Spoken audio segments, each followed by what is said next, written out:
Aujourd'hui, nous rencontrons Christian, qui promeut avec passion l'écriture polynésienne depuis 30 ans au travers de sa maison d'édition Au Vent des Îles. Il nous parle de son métier et de l'histoire d'Au Vent des Îles dans ce nouveau Dans ta boîte de la Sofiedep. Oui, donc Au Vent des Îles est une maison d'édition qui a été créée une trentaine d'années avec comme objectif principal de publier des auteurs océaniens pour remettre de la lumière sur cet imaginaire océanien qui est un imaginaire important. Il y a une littérature océanienne qui a autant de valeur que n'importe quelle autre littérature au monde et je me suis aperçu qu'en fait elle était un peu méconnue, voire beaucoup de gens étaient indifférents parce qu'ils ne savaient pas tout simplement. Donc c'est le travail qu'on essaie de faire depuis 30 ans. Plusieurs critères contribuent à la renommée d'une maison d'édition. C'est à force de persévérance et de passion qu'Au Vent des Îles construit sa réputation et attire les plus majeurs du Pacifique. De plus en plus d'auteurs proposent leurs manuscrits en espérant convaincre la maison d'édition du bout du monde.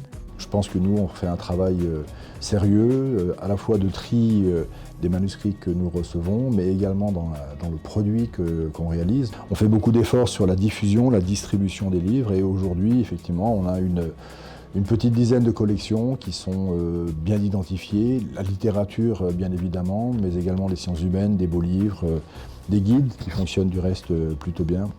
En plein essor, Au Vent des Îles est frappé par les répercussions de la crise qui se font sentir à partir de 2010. Les marchés des biens culturels, dont celui de l'édition, en sont fortement impactés. En 2010, où on a commencé à prendre de face les répercussions de la crise économique, on a eu des soucis financiers assez importants et donc je suis allé trouver la Sofiedep avec qui on travaillait déjà et qui nous a très rapidement proposé de rentrer au capital avec leurs produits de capital investissement. C'est ce qu'ils ont fait, ce qui nous a permis de survivre et puis de continuer à nous développer. L'entrée en capital de la Sofiedep a également permis à Au Vent des Îles de continuer son développement au niveau national et international. La maison d'édition rayonne désormais dans tout le Pacifique et sur les marchés francophones. Nous sommes sur une industrie du bien culturel, mais c'est aussi des biens, donc un développement économique nécessaire.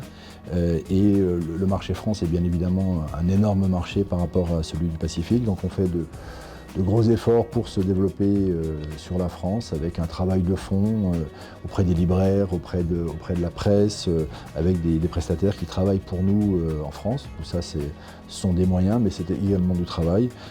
Peut-être que Pina est un des exemples, un des fruits qu'on a semés par le passé à ce travail de fourmi, d'avoir une reconnaissance nationale pour un livre local. Je crois que c'est la première fois que ça arrivait et je pense qu'il en appelle d'autres.